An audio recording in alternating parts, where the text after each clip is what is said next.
नमस्कार. महाराष्ट्रातील जिवंत हृदयाच्या सळसळत्या रक्ताच्या भावी अधिकाऱ्यांनो, मी सचिन वारुळकर आपल्या या व्हिडिओ सिरीजमध्ये स्वागत करतो. मंडळी, या व्हिडिओ सिरीजमध्ये क्लास 1 पासून तर चतुर्थ श्रेणी, सरळ सेवा, सगळ्या जेवढे की परीक्षा महाराष्ट्र आणि भारतात घेतल्या जातात त्या निमित्ताचं किंवा त्या रिलेटेड असणारं संपूर्ण अंकगणित आणि बुद्धिमत्ताचे टॉपिक, एक एक क्वेश्चन घेऊन त्या क्वेश्चनला वेगवेगळ्या किती प्रकारे आपण सॉल्व करू शकतो असं घेतलं जातं. तुमच्यासमोर एक प्रश्न आहे बघा, की जो बुद्धिमत्तेचा आहे. ह्याच्यामध्ये प्रश्नामध्ये दिला आहे तुम्हाला की PQRST या गटातील व्यक्ती आहेत.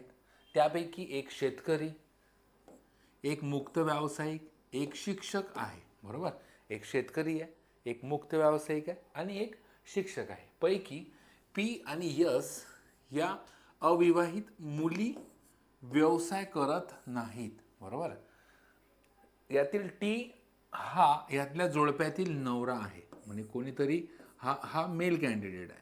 R हा Pचा भाऊ असून तो शेतकरी नाही. बघा, म्हणजे R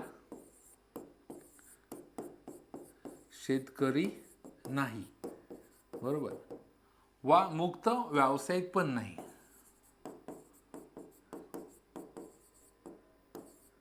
बरोबर, तर यातील व्यक्ती शिक्षक कोण आहे? मला सांगा, सगळं वाचण्यात काही पॉईंट आहे का रे? म्हणजे इनमीन शेतकरी, मुक्त व्यावसायिक ह्या दोनच कॅटेगरी आहे आणि तिसरी म्हणजे कोणती आहे? शिक्षक आहे. मग R हा शेतकरीही नाही आणि मुक्त व्यावसायिकही नाही, तर सिंपल आहे की यातील कोणती व्यक्ती शिक्षक आहे? तर R ही शिक्षक आहे. सही आहे. सोपी होतं, कठीण होतं का? तुम्ही एकदा वाटलं तर जस्ट ओव्हरलुक करा की नेमकं दिलं काय.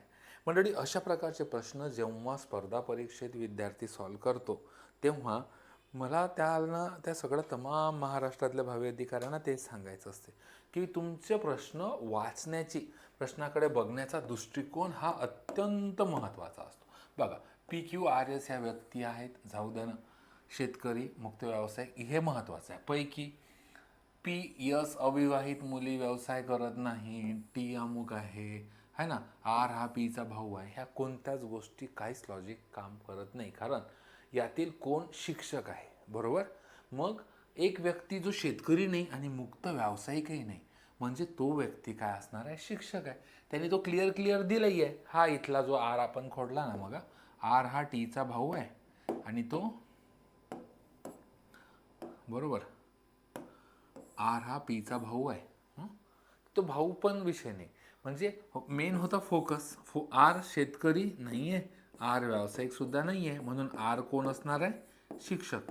म्हणजेच जेव्हा अशा प्रकारचा प्रश्न विचारला जातो तेव्हा विद्यार्थी ॲक्च्युली एक्झाम हॉलमध्ये फार घाबरलेला असतो, गोंधळलेला असतो की बापरे बाप, एवढा मोठा प्रश्न विचारला, प्रश्नाची लेंथ बघितली म्हणजे आपल्याला सुचत नाही काय करायचं. मग आपण ते एक मेथड पण आहे की टेबल काढतात बघा, की शेतकरी, बरोबर, मग व्यावसायिक आणि मग तो तिसरा शिक्षक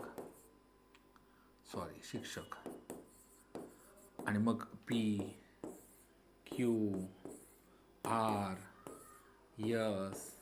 T असंच ना. मग हे करता, मग तुम्ही हे बॉक्स भरता. ॲक्च्युली हे बरोबर आहे. Staff selection commission, railway recruitment board आणि बँकिंग ह्या 3 एक्झाम देत असताना अशा एखाद्या प्रश्नाच्या खाली 5 वेगवेगळी प्रश्न असतात. त्या ठिकाणी असा बॉक्स काढून तुम्ही ते दिलेली माहिती प्रॉपर भरून तुम्ही उत्तर दिलं तर चालतं, कारण एका मुख्य प्रश्नाला 5 सब प्रश्न असतात.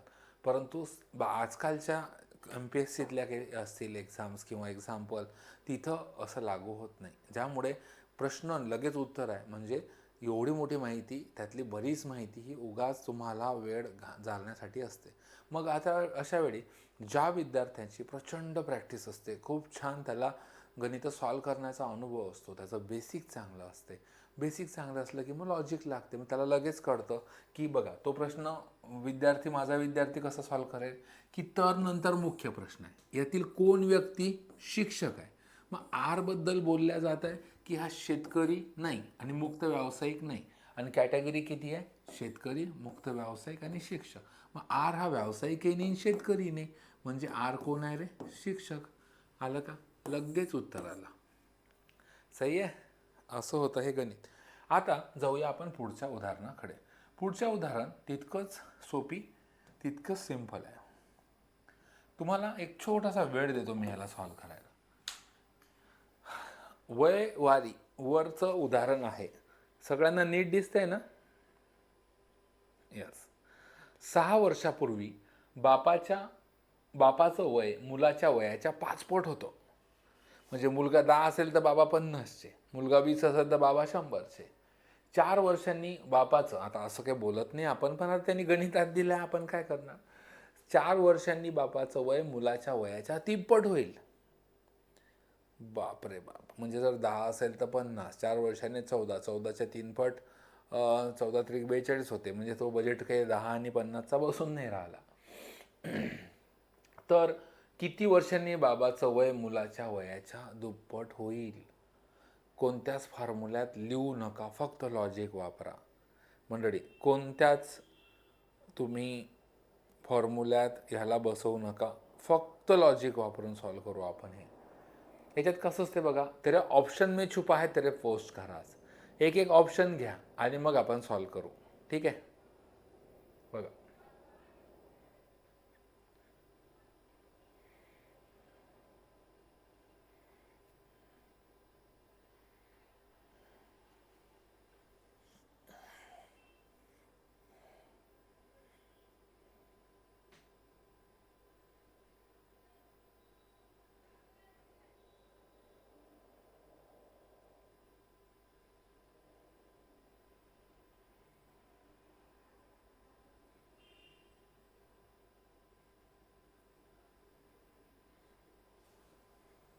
चला बघू आता. बघा, इथपर्यंत काय की 6 वर्षापूर्वी वडिलांचं वय मुलाच्या 5 पट होतं. बरोबर. समजा हे आज आहे, बरोबर. हे 6 वर्षापूर्वीच आहे. हां, ठीक आहे. तर 6 वर्षापूर्वी वडिलाचं वय मुलाच्या 5 पट होतं. म्हणजेच समजा 6 वर्षापूर्वी मुलगा 4चा असेल, है ना, मुलगा, तर वडील किती झाले 6 वर्षापूर्वी? 4 पंच 20, बरोबर. मग आता आज रोजी मुलगा किती होईल रे? 6 आणि 4 10. समजा आपण 4 इमॅजिन केले. वडील किती होतील मग? 20 आणि 6 26. मग 4 वर्षांनी वडिलांचं वय मुलाच्या 3 पट होईल. तर 10 मध्ये 4 टाका, 14, बरोबर. मग इथं हा 4 वर्षांनी कितीचा होईल? 26 आणि 4 30. तर 14च्या 3 पट होते का? नाही होत. म्हणजे जे आपण इमॅजिन केलं होतं 6 वर्षापूर्वीचं, ते लॉजिक लागतं का? नाही लागत. मग आपण 6 वर्षापूर्वी हा 4चा, हा जर 5 घेतला तर हे होतात 25. मग हा 5 आणि 6 हा होतो 11, बरोबर. 25 आणि 6 हा होतो 31. मग 4 वर्षांनी हा होता 11 आणि 4 15, आणि 31 आणि 4 हा होतो 35. म्हणजे हा काही मेळ येऊन नाही राहिला. म्हणजे आजचं वय 31 आहे, तर मग 5 वर्षांनी 35. अजून पुढचं घेऊ, एक एक एक एक.